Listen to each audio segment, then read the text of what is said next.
Hi there. Welcome to my channel, Mo Moon. My name is Mo. Welcome. So, if I make mistakes in this video, I've had a long day and I've kind of been caught up in this energy of Golachab, and it's interesting because I finally moved out of Golachab and now I'm in a whole other energy, and it's just really weird because I've been in Golachab for at least, if not more than 9 months, and to be in a completely different energy is quite a topsy-turvy thing to go through. But in this video, welcome, my name is Mo Moon and you're on my channel, Mo Moon. Big surprise. So I'm going to be talking about the ninth hell of Golachab. So the ninth hell, which is the throne. And as I said, I've finally moved from the realm of Golachab into the realm of Golachab. So this energy is new. I've just finished moving into Golachab, so I'm in a completely different energy, as I've already said several times. And I'm trying to think back to what I just left so that I can explain to you what I learned in the ninth hell, which is called the throne, ruled by King Asmodeus, and it is King Asmodeus's throne. And this is the ninth hell. So I've been through that first hell, second hell, and so on and so forth, and I'm finally in the ninth, into Golachab from the ninth hell. So I went from 1 to 9 in consecutive order, and then from the ninth hell to Golachab through the tunnel, let's not forget, through the tunnel of Qliphoth, the great flaming one. So I did not forget to mention Qliphoth so that I could get through the tunnel of Set, because this is my video, Qliphoth Journeys, and I'm using this book, Tree of Qliphoth, and I'm moving through the Qliphoth. So if you don't know what the Qliphoth is, I pretty much walk you through it in my first, 15 videos in this series, Tree of Qliphoth. So I'm not going to reiterate everything that I've already said in all my other videos. So if you're lost, it's normal, you're going to be lost. Maybe you want to go to the video prior to this one or prior to that one and kind of get your bearings, get your whereabouts so that you know what I'm talking about now. So my name is Mo. Welcome to my channel, Mo Moon. Like I said, big surprise. I'm going to be talking about the ninth hell, which is the throne. Let me just take a break because that was a lot to say in a short period of time, even though I kept repeating myself.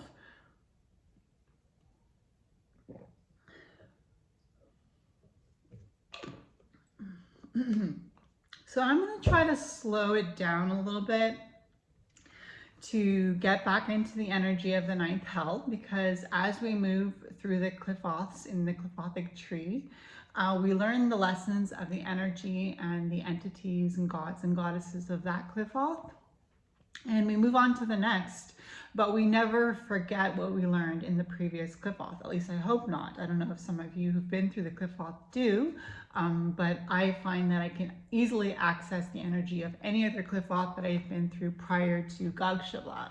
So if I'm going to re-access the ninth hell energy, where we get to the throne of King Asmodeus, I'm going to try to remember what I learned and try to tell you a little bit about what it was like and what I learned about that Qliphoth. So like I said, I'm using this book, Tree of Qliphoth by the Temple of Ascending Flame. And this book, if you're a magician or somebody who is familiar with energies, and specifically your own energy, because if you don't know your own energy, you can't know anything else, the energy of anything else. So you need to be aware of your own energy before you try to get into this tree. That's just my advice, but you don't have to follow it. But don't say I didn't warn you that it's difficult.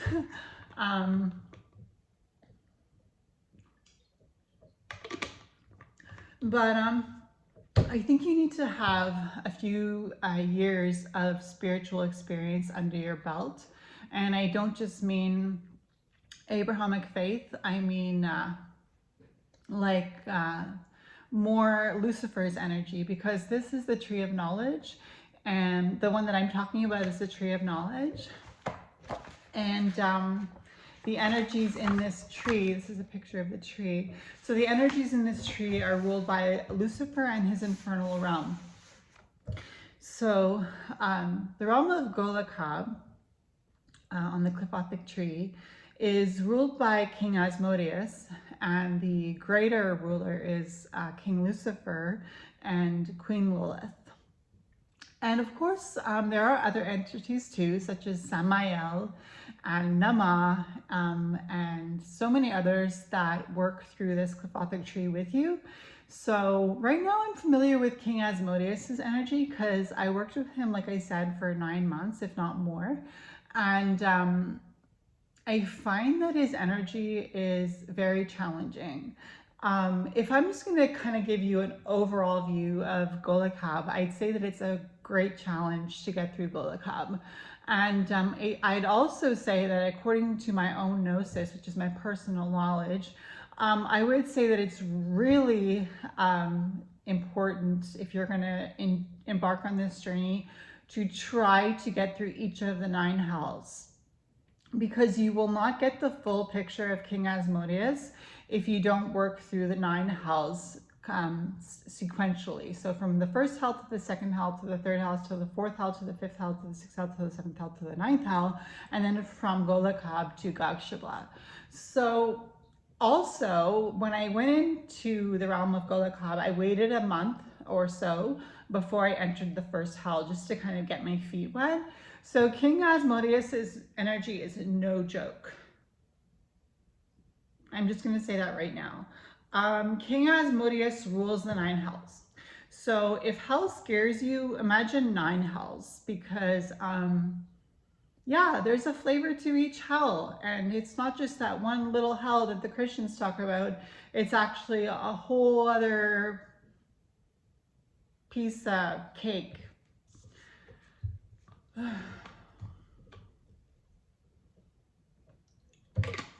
Which is one of the things that I kind of was blown away about, was when I entered into, as I was reading about Golachab, and I was in Thagirion, the previous Qliphoth to Golachab. So I was in Thagirion, and I was reading about the next Qliphoth that I had to travel to, which was Golachab. And I was like, wow, like, I don't really think I want to experiment with these different hells. Like, I'm not really into seeing people suffer. I can't watch any horror movies. I'm super sensitive to them. If you want to give it a name, you could call it an empath, I guess, but I'm pretty sure that's no new news to anybody. So I was like, no, I don't really think I want to go to the hells, because I don't want to see people suffer. I'm not into that. Like, as much as it's fine for other people to watch horror movies or whatever, I'm not one for that kind of imagery, and I don't really want to see that happen. And then I was like, Lucifer was like, come on, Mo, like, you have to do this properly. I mean, I know I asked you if you wanted to do this, you weren't sure, you decided you wanted to, and I know that you kind of just want to get through this. I know that you've been having a rough time with it, but I really feel like if you want to do this properly, you're going to have to go through the 9 hells. So I finally decided, and it didn't take long, but I was like, it took about a day. I was like, you know what, this book is really good at explaining what each of the hells is, and gives you kind of a sigil and an idea of what you're getting into. So why not? Like, I'm pretty sure I could do it, even though I don't really feel like I'm 100% certain that I want to do this.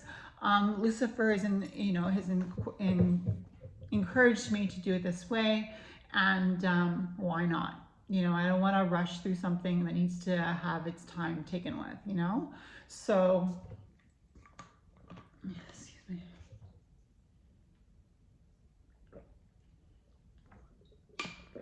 So I was like, all right, I'm going to do this. So as you can imagine, there are 9 hells. And I decided that I was going to take 1 month or so, give or take, with each hell. And of course, when I entered into Golachab, I waited about a month before I entered into the first hell and used the sigil for the first hell and the invocation. So so I moved to the first hell, and it's really weird here. Like I don't understand the energy. Like I'm not sure what the imagery is about. I'm having dreams about bugs and about being protected, and I think that was just a foreshadowing to let me know that I would be protected as I went through this journey. But I was kind of confused. And then I went into the second hall and I was like, wow, okay, so I'm actually learning something here.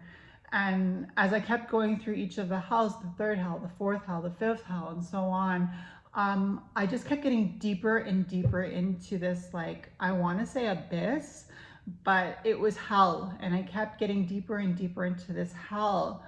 And the lessons kept getting harder and harder. And then finally, like, I was at the eighth hell. I'm like, I don't think I can do this. Like, I really don't think I can do this. Like, I don't know. I want to give up. Like, maybe if I just forget about it. Like, but then I was also like, no, because I wanna keep going. I want to be successful. I want to finish what I started. Like something that I always wrestled with when I was much younger was trying to finish what I started. Like it just seemed like I kept starting things and not finishing them. And finally, when I started my orderly course and I finally finished that, I was like, wow, I can actually finish something. So I did the LPN course and I got through that. That was 2.5 years, and I finished that because prior to that I hadn't finished my RN program. But I had done 1.5 years of my RN program and I had 1.5 years left and I didn't finish it. And prior to that I had started a cooking course, which was a year-long French cuisine cooking course. And I think I did it for like 4 months, 5 months, and then I gave it up. And prior to that, like I finished high school, but like everything that I did after high school, it felt like I wasn't finishing. And I think the reason was because it wasn't meant for me. And I knew deep in my heart that these things weren't meant for me. And that's why I kind of gave them up, because I was like, you know what, I'm not going to waste my time. I've already learned a lot in this school, in this place of learning. And I think it's not for me, and it's okay. I think one of the things that Golachab taught me was that it's okay to start something, not enjoy it, and give it up. It's actually a way of saving time, right? Because if you try something and you only do half of it, and then after half the time you realize, oh no, this is not for me, then you saved half the time, right? Because you did, like if I did half a year in a school and I stopped after half a year, I saved that half a year that I didn't finish the course with. So I think the important thing is knowing that if you see the glass half full instead of half empty, it's a lot easier to get through Golachab.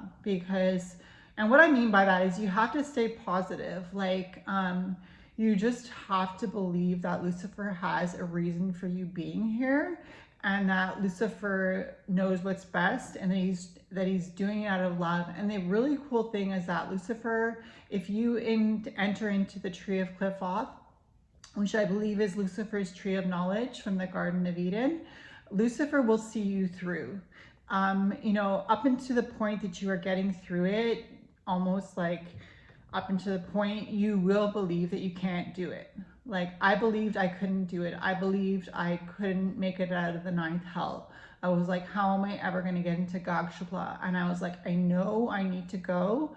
I was like, I know it's time to leave the King Asmodeus' throne. I know that I'm done with Golachab, but I just don't know how I'm going to make it past here, because I've been here and I've learned so many lessons, and I'm so grateful. I'm seeing the glass half full, and I'm so grateful for everything that King Asmodeus has shown me, because it's taught me so many beautiful things that I'm never going to forget. And the crazy thing is, after Golachab, you move into Death, which is also known as the Abyss. And Golachab is where you learn to let everything that you've learned go. So Golachab is like everything that King Asmodeus has taught me. Now that I've entered into Golachab, it's all starting to fade. All the lessons that King Asmodeus has taught me, as I finally entered into Golachab, I feel the memories fading, and I feel like I can't access Golachab anymore, and I can't access Thagirion or Gamaliel or Samael, the ones that come before the Qliphoths that come before Golachab. And I think that's a good sign, because before you enter into the next Qliphoth from Golachab, which is death or the abyss, you have to forget, and you have to be ready to forget, and you have to completely forget in order to get into the abyss. And the abyss is also really difficult, I'm pretty sure. It's where you cross the abyss in order to get to the highest Qliphoths, which are Satariel, Gagael, and Thamael, the throne of Lucifer. So I think I'm on the right track now. As I am in Golachab, I feel like I'm forgetting the lessons, and I think that within the next 30 days, I should be ready to move into the abyss. The way that this book describes it is they compare going through Golachab, pardon me, with the 7 gates of the underworld, and Inanna's or Ishtar. Inanna is also known as Ishtar, and it is her descent into the underworld. And so the Queen of Heaven sets on a journey to the land of darkness and sorrow to meet her dark sister Ereshkigal, the Queen of the Great Below. For this journey, she dresses elaborately in luxurious garments, each one representing a particular aspect of her divine powers. However, before she is allowed to enter the realm of her dark sister, she has to pass through the 7 gates of the underworld, and at each gate she is asked by the gatekeeper to leave a piece of her clothing or jewelry, as these are the ways of the underworld. So here I am, like Inanna or Ishtar, getting ready to enter the underworld and having to pass through the 7 gates. And as I pass through each of the 7 gates, I have to leave a piece of what I learned within the Qliphoth behind, and ultimately I have to leave everything I learned behind in order to go from the Golachab, which I am currently in, into the abyss, to cross the abyss to get to the highest 3 Qliphoth on the Qliphothic tree. So as you can imagine, it's been difficult for me to get here. I'm not going to say that it's going to be easy for you or hard for you if you try to do it. It's a personal journey for everyone, but this has been a really hard journey, but a really rewarding one as well. I'm not going to say I haven't felt so rewarded getting from Qliphoth to Qliphoth, and I'm not saying that I'm going to forget how hard it is, because by the time I'm ready to enter the abyss, I'm sure I will be just as shooken up as with any of the other Qliphoth. But I think the 9th hell has taught me to trust that there is a reward at the end of the tunnel. You know, going through the eight hells, from hell 1 to hell 8, and then going from the 8th hell to the 9th hell. The 9th hell being the throne, which is King Asmodeus' throne. The 8 hells before the 9th hell were really difficult, but I had to keep believing that I would get to the throne. And this has kind of given me a foreshadow. The throne of King Asmodeus' 9th hell has given me a foreshadow of what it will be like to get to the throne of Lucifer and Thamael. And it's just like that stop at the middle of the journey, or, you know, a little bit around the middle of the journey, where you're like, yes, I can keep doing this. I have the energy. I can keep going forward. So I guess that's it. Thank you for being with me through this journey. If you followed me, if you haven't, you're welcome to go back and watch the previous videos. I don't see many videos on YouTube about people's experiences in the Qliphoth, and I hope that my videos can lay some of the foundations for those of you who come after, who are deciding to go through the Qliphoth. I don't know much information about the Qliphoth. The only thing that I know is in this book and Google searches. So, you know, I have to research how to get through here with this book and with the information that I find on the internet. So I know this is occult information, this is secret information, so if it never blows up or if no one else ever posts any gnosis or personal information on their journey through the Qliphoth, I understand this is occult information. And by occult information, I mean this is information that is not meant for the masses, and it probably won't ever reach the ears of the masses, but that's okay, because this is information that is meant to be for the few who are ready in this lifetime to work through the Qliphoth. So if this is all gibberish to you, that's okay. I hope you found something within this video that you could take as inspiration for yourself. As I said, don't feel bad if you don't understand what I'm talking about. It's kind of like studying how to be a doctor. You know, there is information that no one, you have to be a doctor to know, or you have to be an occultist to know. I'm an occultist, so I work with occult information, and this is occult information, and occult just means hidden information.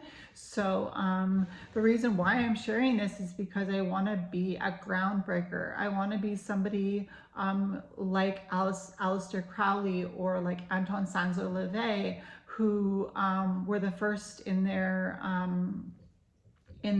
field to work through a certain school, if you will, and break ground for the next group of occultists who will come through. So honestly, hopefully these videos will stay up for decades, and even long after I pass on. Hopefully these videos will help those who are studying the occult and wanting to work through the Qliphoth. And if not, that's okay too. I don't mind that. I never I don't want to be a big YouTube channel. That's not my desire in life. I'm working on a book. I've actually pretty much finished writing it from start to finish. There's just a few finishing touches that I want to add on to it. My parents, funny enough, bought me a laptop so that I could type out my manuscript.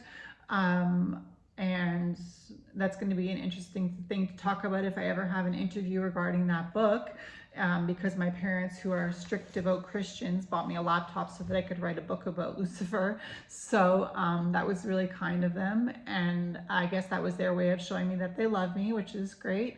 And yeah, so I guess that's it. Again, my name is Mo Moon. You're on my channel here on YouTube, Mo Moon. I hope this video was helpful for you. Leave a comment down below if you want to, and I will do my best to get back or to respond to you. If it's your birthday this week, happy birthday. I know it's going to be a friend of mine's birthday on Saturday, and so to all you Capricorns out there, happy birthday. And we're going to be going into Aquarius season shortly, and I am yours truly is an Aquarius, so I'm looking forward to my 44th birthday and my solar return. So if it's your solar return coming up soon, happy birthday, or if you just had it, remember to like, comment, and subscribe if you so feel led to, and I will see you in my next video. Thank you.